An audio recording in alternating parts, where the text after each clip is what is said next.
मेरे प्यारे बच्चों और मेरे प्यारे दोस्तों, आज मैं आपके लिए एक हंसी मजाक वाली कहानी लेकर आया हूं। लेकिन ये कहानी हंसी मजाक के साथ साथ और भी शिक्षा देती है। तो कैसी है ये हंसी मजाक वाली कहानी, जिसे सुनकर आपको हंसी जरूर आएगी और उस कहानी के बारे में आगे आगे भी सोचेंगे आप कि आगे आगे होता क्या है। इसलिए पूरी कहानी सुनिएगा, छोड़िएगा नहीं। जब तक पूरी कहानी नहीं सुनेंगे मजा नहीं आएगा। तो सुनिए कहानी। एक दिन सवेरे एक नगर में एक मोटा ताजा आदमी आ पहुंचा। वह स्थूल काय व्यक्ति एक काला वस्त्र अपने शरीर पर लपेटे हुआ था। उसे देख बच्चे डरकर भाग गए। औरतों ने भी घर के किवाड़ बंद कर लिए। वह मुश्किल से अपने शरीर को चलाते चलाते हुए चिल्लाने लगा, ताबीज की महिमा जानना चाहते हो तो जल्दी आ जाओ। लोगों ने उसे जादूगर समझकर समीप जाने की हिम्मत नहीं की, मगर माधव नामक एक व्यक्ति को ताबीज की महिमा जानने की इच्छा हुई। उसने स्थूलकाय के निकट पहुंचकर पूछा, भाई मुझे ताबीज की महिमा दिखाओ तो। स्थूलकाय ने माधव को एड़ी से चोटी तक देखा और कहा, चलो मेरे साथ। वह स्थूलकाय माधव को शहर के बाहर ले गया।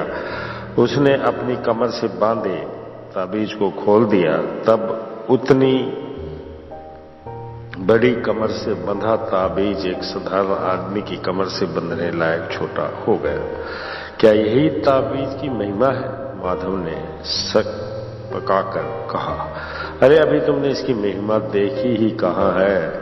मैं इसे तुम्हारी कमर में बांध कर चला जाता हूं। मैं तुम्हारी आंखों से जब ओझल हो जाऊंगा तभी तुम्हें इसकी महिमा मालूम हो जाएगी। यदि तुम इससे अपना पेट छुड़ाना चाहते हो तो इसे किसी दूसरे की कमर पर बांध देना होगा। इस शब्दों के साथ स्थूलकाय व्यक्ति ने माधव की कमर पर ताबीज बांध दी और वहां से जल्दी जल्दी कदम बढ़ाकर आंखों से ओझल हो गया। उसके ओझल हो जाने के बाद माधव ने जब अपने शरीर पर नजर डाली तब उसे लगा कि वह बेहोश होता जा रहा है, क्योंकि माधव स्थूलकाय हो चुका था। माधव उसी दिशा में दौड़ पड़ा जिस ओर वह व्यक्ति गया था। गली का नुक्कड़ पार करते ही उसे एक पतला आदमी काला वस्त्र ओढ़े जाते हुए दिखाई दिया। माधव को ताबीज की महिमा मालूम हो गई थी। गांव वाले बोले, हमने पहले ही सोचा था कि इसमें कोई दगा है। उसका वक्त ताबीज को तोड़कर फेंक। उन लोगों की सलाह लेकर माधव ने ताबीज को खोलकर दूर फेंक दिया, मगर दूसरे ही क्षण ताबीज फिर आकर माधव की कमर से चिपक गया। साथ ही वह अंगारों की तरह अब जलने भी लगा। माधव ने इसे खोलने का प्रयत्न जब बंद किया तभी वह ठंडा हो गया। अब माधव के सामने बड़ी समस्या पैदा हो गई। महीना भर का इकट्ठा राज 2 दिन के लिए भी पूरा ना हुआ। अपने पास जो कुछ था उसे खाने की चीजें खरीदने के लिए उसने बेच दिया। उसे लगा कि अब मरने के सिवा कोई दूसरा रास्ता नहीं है। वह गांव के बाहर जा मौत का इंतजार करने लगा। दोपहर के वक्त पड़ोसी गांव से आने वाले एक दुबला पतला व्यक्ति बरगद के नीचे आराम करने आया। माधव के भारी भरकम शरीर को देखकर बोला, महाशय मेरा नाम शंकर है। क्या शरीर को मोटा ताजा बनाने के लिए तुम्हें कोई उपाय आता है? मेरे कंकाल शरीर को देखकर कोई अपनी लड़की देने को तैयार नहीं होता। ये बातें सुन माधव उत्साह में आकर बोला, यह सब ताबीज की महिमा है।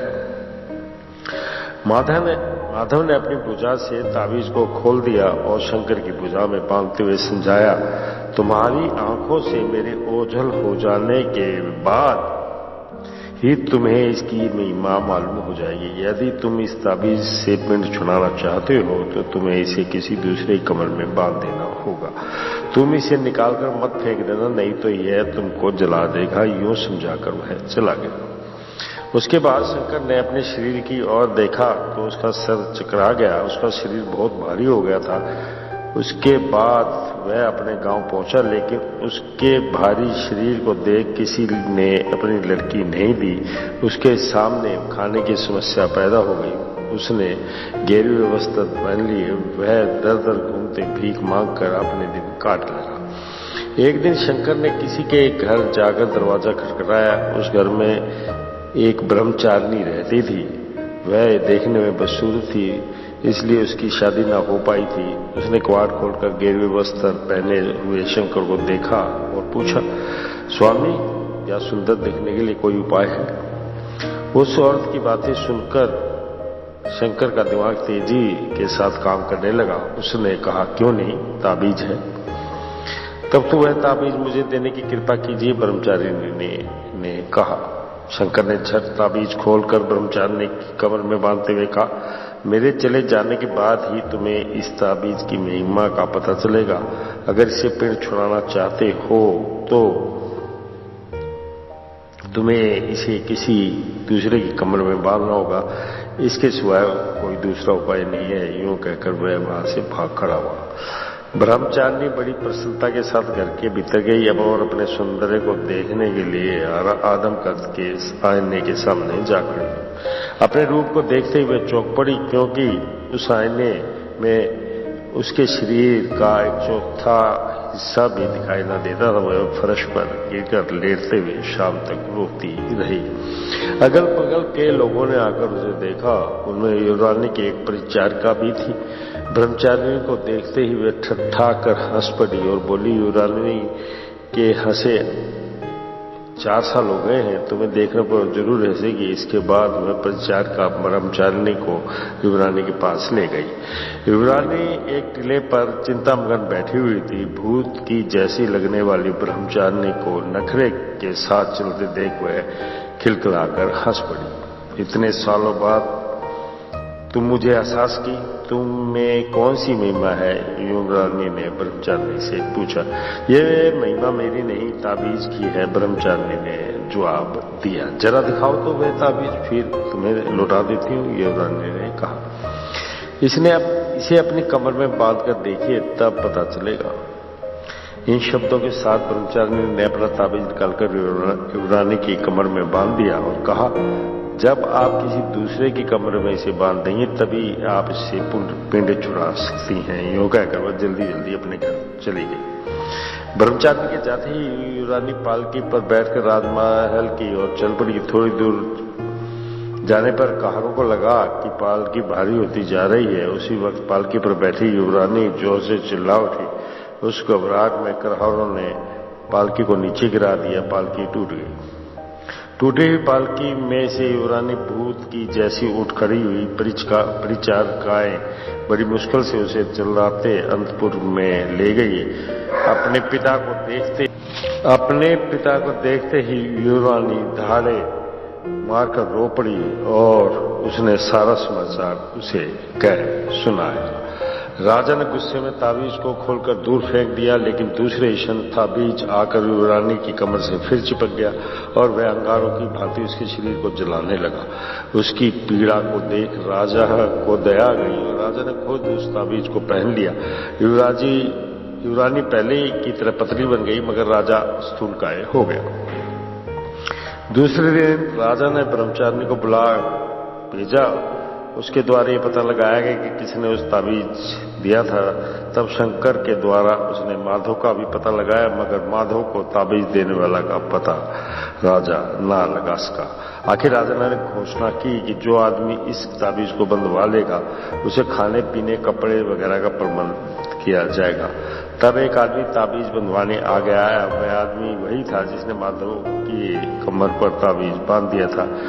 वह फिर से स्थूलकाय बन गया और आराम से राजमहल में खाते पीते युवरानी का मनोरंजन करने लगा। तो दोस्तों, ये कहानी एक ऐसे ताबीज की कहानी थी जो बड़ा नटखट था और हर इंसान को मोटा ताजा बना देता था। तो मेरे दोस्तों और मेरे प्यारे बच्चों, कभी ऐसा मत कीजिएगा कि अगर कोई बच्चा कमजोर है और वो मोटा होना चाहता है तो कोई ऐसा ताबीज बांध ले जिसे उससे पीछा छुड़ाना भी उसके लिए मुश्किल हो जाए। तो इस कहानी क्या आप सुनिएगा पूरा ध्यान से और हंसिएगा भी, और कैसी लगी आपको कहानी बताइएगा जरूर। धन्यवाद।